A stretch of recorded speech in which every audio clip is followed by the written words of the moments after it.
ईश्वरचंद्र बेहेरा वरिष्ठ शिक्षक प्रशिक्षक जिला शिक्षा प्रशिक्षण प्रतिष्ठान कलाहांडी भवानीपाटना। मुझे एक 3 दिनिया कर्मशाला जोग देती गवर्नमेंट यूपीएस बगाड़ स्कूल रे जो एक आम जिलार प्रत्येक ब्लॉक रे एफएलएन मॉडल स्कूल अच्छी। यही ब्लॉक रो बगाड़ स्कूल होची एफएलएन मॉडल स्कूल। यही स्कूल एफएलएन क्लासरूम ट्रांजैक्शन पई किछि रिसर्च मटेरियल तैयारी करा जाउची जो अंशग्रहण करते ब्लॉक 30 जन शिक्षक और सीआरसीसी बंधु से सहयोग करने उपस्थित अच्छी। एठी तैयारी होता रिसर्च मटेरियल गुड़िक अन्य शिक्षक मानी एक सोर्स हम जो प्रत्येक शिक्षक विद्यालय को आसिक देखिए और जानवे किपरि टीएलएम गुड़िक तैयारी करा जाए, पपेट तैयारी करा जाए, टॉय तैयारी करा जाए और तार व्यवहार किपरि करा जाए यही विद्यालय से जानिक निज विद्यालय एफएलएन क्लासरूम ट्रांजैक्शन बेले सहायक करेंगे। मोर मुख्य उद्देश्य होची आम जिलार प्रत्येक ब्लॉक रे एफएलएन मॉडल स्कूल रे आमे रिसर्च मटेरियल तैयारी करी समस्त शिक्षकों को एनईपी 2020 स्वप्न जे आम देशर एफएलएन क्लासरूम को केमती मौलिक साक्षरता संख्या ज्ञान स्तर में प्रथम रु तृतीय श्रेणी पिलामानकर दक्षता को अभिवृद्धि करवा। शिक्षक जदिओ जड़े भल टीएलएम अटंती किंतु शिक्षकों आहुरी सहयोग करने शिक्षकों को ये टीएलएम आवश्यकता रही। पिलामाने शिक्षकों अनुपस्थित निजे निजे जाकर शिखिपारे एवं प्रत्येक शिक्षक बंधु एफएलएन क्लासरूम ट्रांजैक्शन उपयुक्त समस्या समाधान है यही भली मटेरियल क्लासरूम में तैयारी करी तार व्यवहार करेंगे पिलामाने को व्यवहार शिखे जहाँफल से मौलिक दक्षता जोटा कि साक्षरता और संख्या ज्ञान में हासिल सहजरे करें। धन्यवाद। बगाड़ उच्च प्राथमिक विद्यालय प्रधान शिक्षक आज आम विद्यालय 3 दिनिया टीएलएम प्रस्तुति कर्मशाला एठारे चली डायट तरफ निश्चित भाव आमर जो छात्र छात्री माने शिक्षादान ग्रहण कर टीएलएम केते जरूरी या आमर आई तालीम शिविर रे आमे जानी पारुछु। कारण बिना टीएलएम रे कौन शिक्षादान संभव हो पारिबो नाही एवं ए टीएलएम व्यवहार कर छात्र छात्री माने आग्रह प्रकाश करिवे। आज एठारे विभिन्न टीएलएम सहित पपेट तैयार करा जाउची, विभिन्न कंडे तैयार करा जाउची, माटीर खेलना गुड़िक तैयार करा जाउची। ताकू देखि हमर छात्र छात्री माने उत्साहित हेबे एवं से माने ताकर शिक्षा क्षेत्र में बहुत उन्नति लाभ करिवे।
आया मगई छे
ପଠନ କଥନ ଏବଂ ସାକ୍ଷ୍ୟ ଜ୍ଞାନ ପାଇଁ ନିହାତି ଏହି ଦକ୍ଷତା ଗୁଡ଼ାକ ଆମର ଦରକାର। ପଠନରେ ଦକ୍ଷତା, ମାତ୍ରା, ଅକ୍ଷର, କଳା, ଯୁକ୍ତାକ୍ଷର, ଉଚ୍ଚାରଣ, ବିରାମ ଚିହ୍ନ, ଅନର୍ଗଳତା, ବୋଧଗମ୍ୟତା ସେ ଲିଖନରେ ଅନେକ ଅଛି, କଥନ ଅଛି ଏବଂ ସାକ୍ଷ୍ୟ ଜ୍ଞାନ ଅଛି।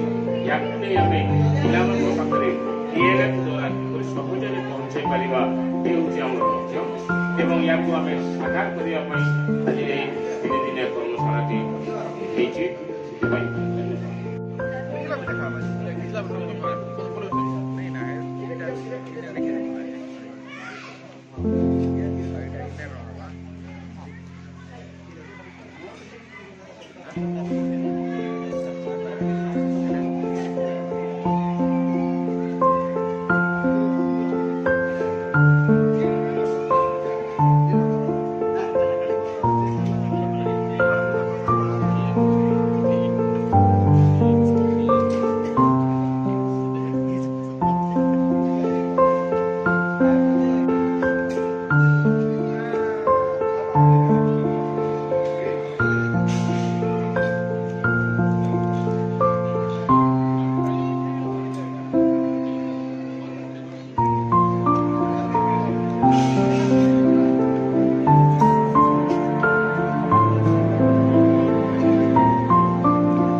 ଦରକାର।